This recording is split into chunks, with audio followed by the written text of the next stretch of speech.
Okay जी, welcome back. अच्छा, अब हम बात ही कर रहे थे कि ये मेरे पास बजटेड कंप्लीशन है। लेट्स से मेरे पास बजटेड कंप्लीशन जो टोटल आया है वो 10,000 है। मैंने ये प्रोजेक्ट 10,000 में करना है एज अ प्रोजेक्ट मैनेजर। इसके अंदर एस्टिमेट भी शामिल है और कॉन्टीजेंसी रिजर्व भी शामिल है। मैनेजमेंट ये कहती है कि भाई मुझे 2,000 वो अपने पास एडिशनली एज मैनेजमेंट रिजर्व अपने पास रखती है, 2,000 एक्स्ट्रा। और ये मैं कहता हूँ कि बजटेड कंप्लीशन के अंदर जब मैं मैनेजमेंट रिजर्व ऐड कर देता हूँ तो ये मेरे पास टोटल प्रोजेक्ट बजट 12,000 आ गया। अच्छा, अब लेट्स से जो मेरे पास इधर पहले मंथ का एस्टिमेट था, कॉस्ट बेस लाइन के अंदर जो मेरा पहले मंथ का एस्टिमेट था वो है 4,000। लेट्स से इतना है। अब ये जो 4,000 की वैल्यू है इसके अंदर कॉन्टीजेंसी रिजर्व भी शामिल है और इसके अंदर जाहिर है मेरे एस्टिमेट भी शामिल है। लेकिन यहाँ पे बात 4,000 से ऊपर चली जाती है और 4,000 से ऊपर जाने की वजह से लेट्स से मेरा 5,000 लग जाता है। अब ये जो 5,000 एक्स्ट्रा लगा है इसमें या मुझे चाहिए 1,000 एक्स्ट्रा चाहिए क्योंकि समहाउ मैं ओवरशूट कर रहा हूँ। ये 1,000 मैं कहाँ से लूंगा? ये 1,000 मैं मैनेजमेंट रिजर्व से लूंगा। अब टोटल मैनेजमेंट रिजर्व मेरे पास 2,000 है और पहले मंथ में ही मैं उसमें 1,000 लगा दूं। ऑब्वियसली ये थोड़ा सा मेरे लिए प्रॉब्लमेटिक होगा। दैट मीन्स जिस तरह हमने अपनी बजटेड कंप्लीशन को हर मंथ की प्लान्ड वैल्यू के हिसाब से रखा हुआ है कि यार फर्स्ट मंथ में इतना होगा, सेकंड मंथ तक इतना होगा, थर्ड मंथ तक इतना होगा, बिल्कुल इसी तरह ये जो मैंने मैनेजमेंट रिजर्व है वो भी मैं देखना चाहूंगा कि यार फर्स्ट मंथ सेकंड मंथ में कितनी चाहिए होगी। तो मैं क्या कहता हूँ, मैं ये कहता हूँ कि मेरी जो प्लान्ड वैल्यू है जो कि 4,000 थी प्लस इसके अंदर मैं फर्स्ट मंथ का मैनेजमेंट रिजर्व ऐड करूंगा। और वो मैनेजमेंट रिजर्व ऐड करने का कोई भी फॉर्मूला हो सकता है। फॉर एग्जांपल एक फॉर्मूला हम ये अप्लाई कर सकते हैं कि यार ये जो 2,000 है ये across 4 months, 1 month, 2 month, 3 months and let's say 4 months, इन या पांचवा मंथ भी है, 5 मंथ्स पे बराबर बराबर तकसीम कर दो। तो 2,000 में से 5 मंथ्स में करता हूँ तो 400 में फर्स्ट मंथ में दे सकता हूँ मैनेजमेंट रिजर्व, 400 मैं सेकंड मंथ तक दे सकता हूँ, अनदर 400 थर्ड तक एंड सो ऑन। तो अब मैं क्या करूंगा, ये जो मेरी इस मंथ की कॉस्ट बेस लाइन है प्लस इस मंथ के जो मेरे पास मैनेजमेंट रिजर्व है इन दोनों को ऐड करूंगा तो मैं कहूंगा इस मंथ की मेरी टोटल फंडिंग रिक्वायरमेंट वो 4,400 होगी। 4,000 कॉस्ट बेसलाइन वाला प्लस 400 मैनेजमेंट का वो मैनेजर रिजर्व का वो हिस्सा जो पहले पीरियड या पहले मंथ तक मैं करूंगा। तो कॉस्ट बेसलाइन के अंदर जब मैं उस हिस्से का मैनेजमेंट रिजर्व ऐड करता हूँ तो उस मंथ की पूरे मंथ की जो फंडिंग रिक्वायरमेंट है वो यूं लिख लेते हैं। फिर इसी तरह अगले मंथ की जो फंडिंग रिक्वायरमेंट है वो मैं ऐड कर दूंगा इसके साथ। तो यहाँ पे मेरे पास उसके अगेन सो ऑन। इसीलिए मैं कहता हूँ जब मैं बजटेड कंप्लीशन में वो जो इधर 4,000 4,000 ऐड करता जाऊंगा तो आखिर पे वो टोटल 400 400 करता जाऊंगा तो आखिर पे ये टोटल 2,000 इससे ऊपर चला जाएगा जो मेरे पास मैनेजमेंट रिजर्व के बराबर था। ठीक हो गया जी। सो ये है एक कॉन्सेप्ट फंडिंग रिक्वायरमेंट का जिसके अंदर फंडिंग रिक्वायरमेंट के अंदर बेसिकली मैनेजमेंट रिजर्व शामिल होती है। तो अगर मैं budget at completion plus management reserve add करूं तो वो मेरे पास प्रोजेक्ट बजट बनता है। लेकिन अगर यहाँ पे पीरियोडिकली देखा जाए तो जो मेरी कॉस्ट बेस लाइन है उस कॉस्ट बेस लाइन के अंदर जैसे जैसे मैं उस रिस्पेक्टिव पीरियड का मैनेजमेंट रिजर्व ऐड करता जाऊंगा तो वो मेरे पास उस मंथ की फंडिंग रिक्वायरमेंट आती जाएगी। ठीक है जी। ये है project funding requirement and project budget and project baseline का कॉन्सेप्ट जो आपको पता होना चाहिए। अच्छा जी, नेक्स्ट अगला हमारा जो टॉपिक है वो है कंट्रोल कॉस्ट का and this is very important topic. Shall we continue? I don't know, अब बाकी लोग नहीं है। अगर हम इस तरह करते रहेंगे तो ये हमारा जो है ना बहुत लेट हो जाएंगी चीजें। बट आई वांट कि कंट्रोल कॉस्ट वाला हम सब साथ पढ़े। आप लोग क्या सजेस्ट करते हैं? आप लोग इधर ही जैसे आप बेहतर समझे सर। अब वो ये ना एक तरफ लेट हो जाएगा। चले हम यूं करते हैं एक छोटा सा बेसिक्स डिस्कस कर लेते हैं और कल क्विकली हम इसकी एग्जांपल्स कर लेंगे। ठीक है, जो बेसिक कॉन्सेप्ट्स हैं वो आज हम डिस्कस कर लेते हैं और कल हम इसकी एग्जांपल के थ्रू इसको हम पढ़ने की कोशिश करेंगे। अच्छा, अब लेट्स से मैं ये कहता हूँ कि मैंने एक श्योर। प्रोजेक्ट करना है, उस प्रोजेक्ट के अंदर वो 4 मंथ्स का प्रोजेक्ट है, 1 2 3 4, चलो 5 कर लेते हैं, 5 मंथ का प्रोजेक्ट है। पहला मंथ ये है, दूसरा ये जनवरी कर लेते हैं, ये फेब कर लेते हैं, ये मार्च हो गया, ये अप्रैल हो गया और ये मई हो गया यहाँ पे। ठीक है जी। अच्छा, अब मेरे पास इधर अमाउंट है और अमाउंट है लेट्स से 2000, ये चलो 5000 कर लें, ये 10,000 कर लें and then 15,000 and so on, इस तरह ऊपर अमाउंट जा रही है। ठीक है जी। अच्छा, पहले मंथ के एंड तक, पहले मंथ के एंड तक मैं कहता हूँ मुझे 10,000 की मेरी बजट का एस्टिमेट है। और वो हम कैसे लेते हैं, ये आपको याद होगा, मैंने क्या कहा था कि एक्टिविटी जब स्टार्ट होती हैं, उन एक्टिविटीज ने कितने टाइम पे चलना है, उस एक्टिविटीज की जो कॉस्ट होती है वो मंथ वाइज ऐड कर लूंगा। फॉर एग्जांपल ये 2 एक्टिविटीज हैं और यहाँ पे मेरे मंथ है। पहली एक्टिविटी की टोटल कॉस्ट है 10,000 और इस एक्टिविटी ने पहले पूरे मंथ होना है, दूसरे भी पूरे मंथ होना है, तीसरे में लेट्स से 20 डेज होना है। अब ये जो 10,000 है, उस 10,000 तो इस पूरी एक्टिविटी की कॉस्ट है, लेकिन पहले मंथ में मुझे कितना एस्टिमेट है मेरा। हो सकता है पहले मंथ में कहता हूँ इस 10,000 में से 3,000 जो है मेरा पहले मंथ लगेगा, 4,000 मेरा दूसरे मंथ लगेगा और फिर 3,000 तीसरे मंथ लगेगा। अब एक और एक्टिविटी है, उसकी मैं कहता हूँ टोटल कॉस्ट 6,000 है, लेकिन 6,000 में 2,000 मुझे यहाँ पे में लग रहा है और 4,000 जो है वो दूसरे मंथ में लग रहा है। तो अब अगर मैं कहूँ कि यार जनवरी के मंथ में मुझे टोटल कितनी चाहिए होगी, तो मैं कहूँगा 3,000 इस एक्टिविटी के लिए, 2,000 इस एक्टिविटी के लिए और बाकी भी ज़ाहिर है इसी तरह सारी एक्टिविटीज। और यहाँ पे मुझे पहले मंथ के एंड तक टोटल 5,000 का काम करना है ना। तो ये मेरे पास इस तरह हम मंथली या पीरियोडिक बेसिस पे चीज़ों को यहाँ पे प्लान करते हैं।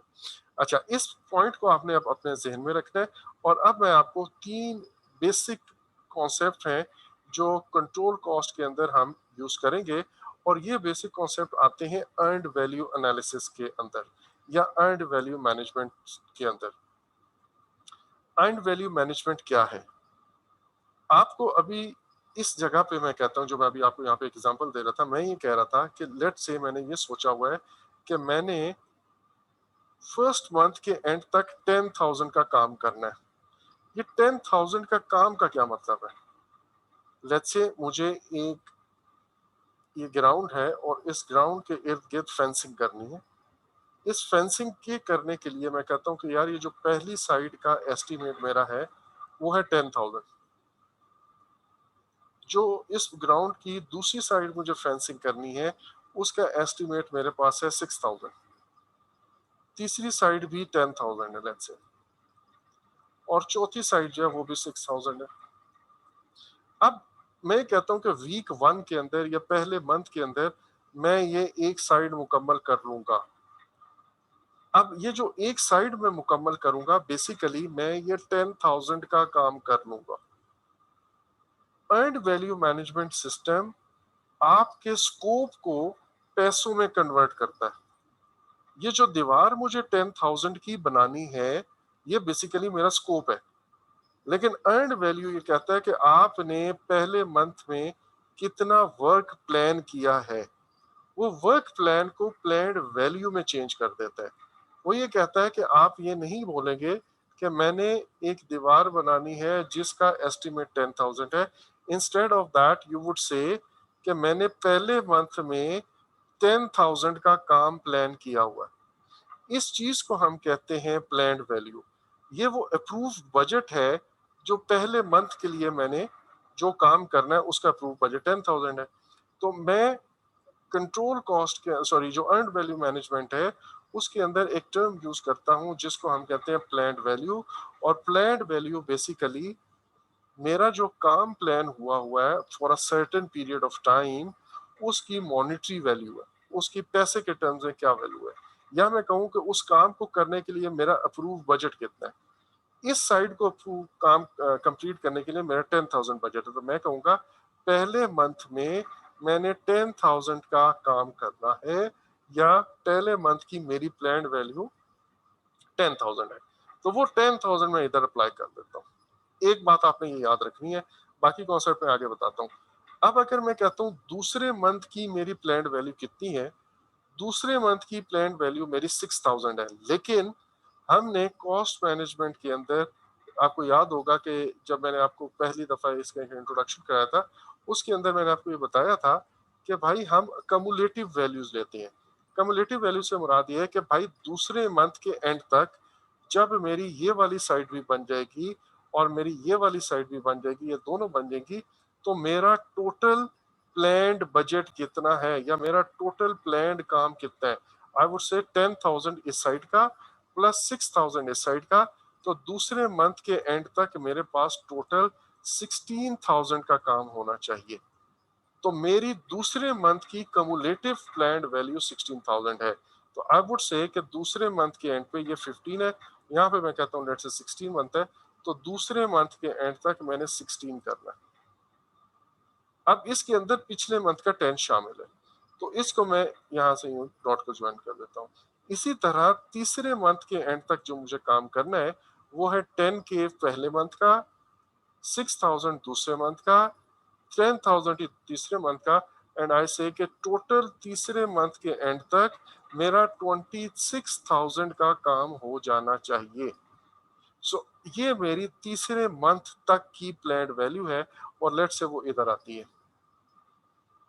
चौथे मंथ के एंड पे मेरे पास ये रिमेनिंग 6,000 का काम भी कंप्लीट हो जाएगा, एंड आई वुड से कि इस मंथ के एंड तक मेरे पास 32,000 का टोटल काम लेट से हो जाना चाहिए। अब ये जो 32,000 है, ये मेरे पास बजट एट कंप्लीशन कहलाएगा।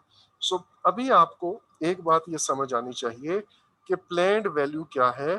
प्लान्ड वैल्यू मेरे पास बेसिकली वो अप्रूव्ड काम, सॉरी, जो मेरा प्रोजेक्ट का बजट अप्रूव हुआ है for a certain piece of work. मैंने एक खास टाइम में एक काम करना है, उस टाइम का जो अप्रूव बजट हुआ है हम उसको कहते हैं, वो मेरी प्लान वैल्यू है। अब पहले मंथ में मैंने जो ये दीवार बनानी है, इस दीवार को बनाने के लिए मेरा जो अप्रूव बजट है वो 10,000 है, तो मैं कहता हूँ कि मेरा पहले मंथ का जो काम है उसकी प्लान्ड वैल्यू, वो जो काम मैंने प्लान किया हुआ है उसकी वैल्यू 10,000 है। अच्छा, अब यहाँ पे एक हम हाइपोथेटिकल एग्जांपल लेते हैं, और वो एग्जांपल ये लेते हैं कि यार लेट्स से आपने 10,000 का प्लान किया हुआ था पहले मंथ, आपका एक्चुअल जो खर्चा होता है वो 15,000 होता है। प्लान आपने किया हुआ था 10,000 का। अब ये जो एक्चुअल कॉस्ट आपकी 15,000 हुई है, आपके ख्याल में is it a good thing और bad thing? What do you say? Bad. It depends. अगर मैं ये सोचूं कि भाई मैंने अगले मंथ का भी तो हो सकता है कुछ काम का हिस्सा कर लियो, ये भी तो हो सकता है मैंने अगले मंथ का भी काम पहले से इन एडवांस कर लियो, इस वजह से ये 15,000 हुआ। अगर तो ऐसा है तो फिर ये गुड है। लेकिन अगर मैंने अगले मंथ का काम नहीं किया, काम मैंने पहले मंथ का ही किया, 10,000 का ही करना था, लेकिन मैंने उस पर एक्चुअल खर्चा 15,000 का कर दिया, तो फिर ये बैड है। इसका मतलब क्या है? इसका मतलब ये है कि मुझे ये भी देखना है कि मैंने काम कितने का किया है। ये जो काम कितने का किया है इसको हम कहते हैं अर्नड वैल्यू, कि मैंने कितनी वैल्यू अर्न कर ली है अभी तक। ये जो 10,000 है, लेट्स से मैंने इस 10,000 का काम करना था पहले मंथ में, और हो सकता है मैंने ये पूरी दीवार ना बनाई हो, मैंने ये दीवार 70% बनाई हो या 80% बनाई हो, तो मैंने 10,000 में से एक्चुअली 8,000 का काम कर दिया। इसको हम कहते हैं अर्न वैल्यू।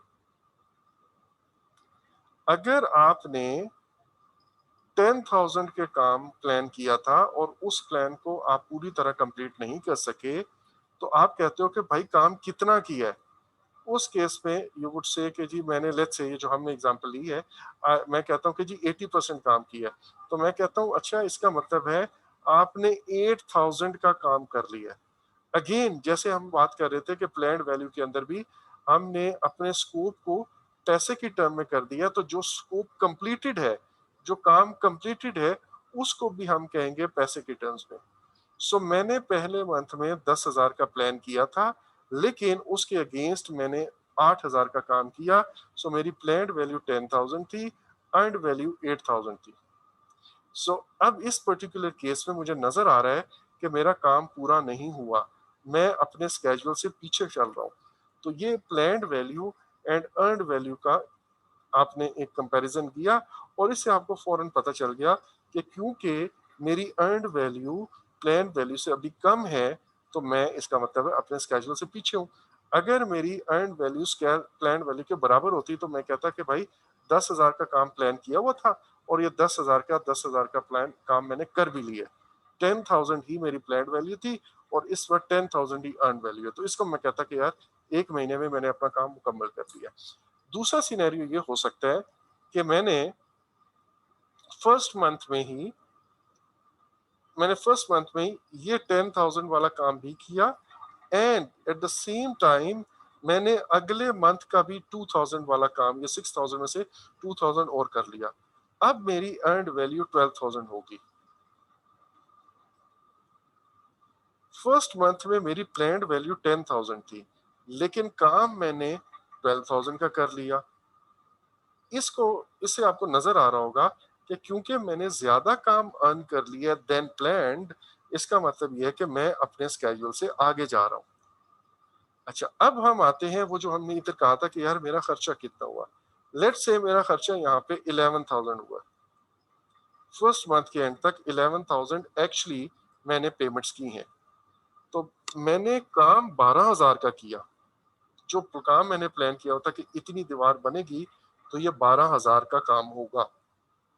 लेकिन because of some reasons, because of some efficiency, because of some positive risk, मेरा ये काम 11,000 में हो गया।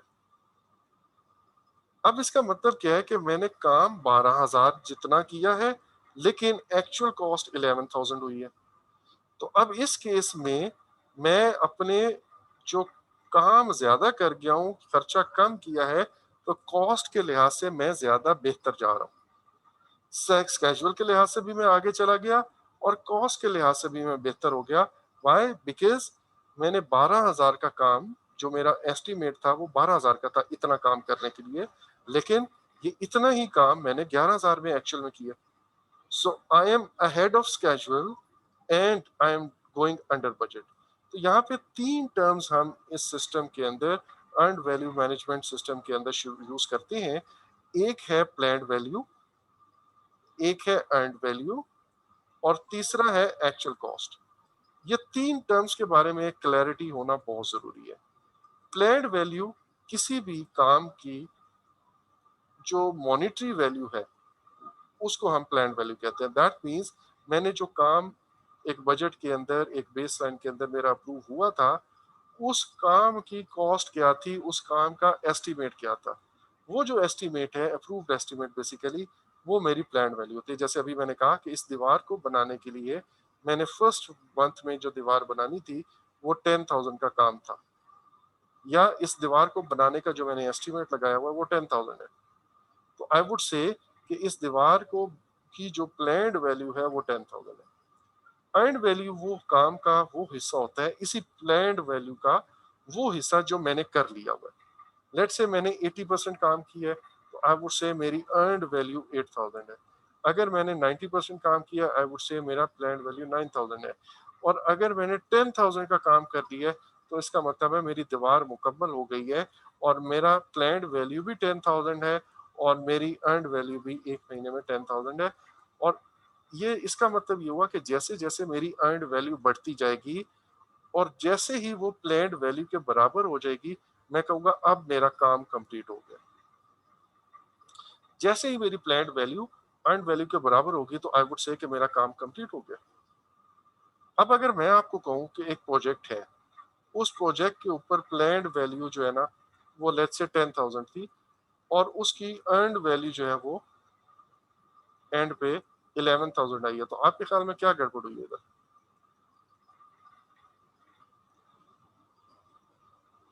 जी, ये आखिरी आंसर, क्वेश्चन का आंसर बताएं और फिर छुट्टी करते हैं। रिस्क, वो रिस्क नहीं अकर हो सकते हैं। नहीं, रिस्क अगर नहीं हुआ, यहाँ पे मैंने कुछ एक्स्ट्रा काम कर दिया। नहीं वो भी हो सकता है, बिल्कुल। ठीक है, बेसिकली मैंने एक काम प्लान किया हुआ कि 10,000 का काम है, ये दीवार बनाना 10,000 का काम है, मैंने उस पर 11,000 का काम कैसे कर लिया? इसका मतलब है मैंने कोई एडिशनल काम इस पे लगा दिया ना, गोल्ड इसको हम कहते हैं मैंने गोल्ड प्लेटिंग कर दी गोल्ड प्लेटिंग। है ना, गोल्ड प्लेटिंग। मैंने गोल्ड प्लेटिंग किया, वाई? क्योंकि काम मैंने 10,000 का प्लान किया हुआ था और मैंने एक्चुअल में 11,000 का काम कर दिया। अब उस पे एक्चुअल खर्चा मेरा कितना आया ये अभी मैं नहीं देख रहा, एक्चुअल खर्चा कितना आया ये मैंने अभी नहीं कहा, लेकिन काम मैंने दीवार बनानी थी 10,000, ये मैं कहता हूँ ये दीवार बनाना 10,000 का काम है, और इसके अलावा भी मैंने कोई 1,000 का काम किया, that means I have done gold plating. ठीक है, इसी टॉपिक को थोड़ा सा आप गौर से पढ़िएगा, इंशाल्लाह मैं कल जो है ना इसको डिटेल में बड़े आराम से, बिकॉज आज थोड़ा एब्रप्टली उसको समझाने में ज़रा वो टाइम लगता है, तो इंशाल्लाह कल हम इसी से आगे शुरू करेंगे। ठीक है जी, ओके जी, टेक केयर, अल्लाह हाफिज, इंशाल्लाह कल हम यहीं से रिज्यूम करेंगे।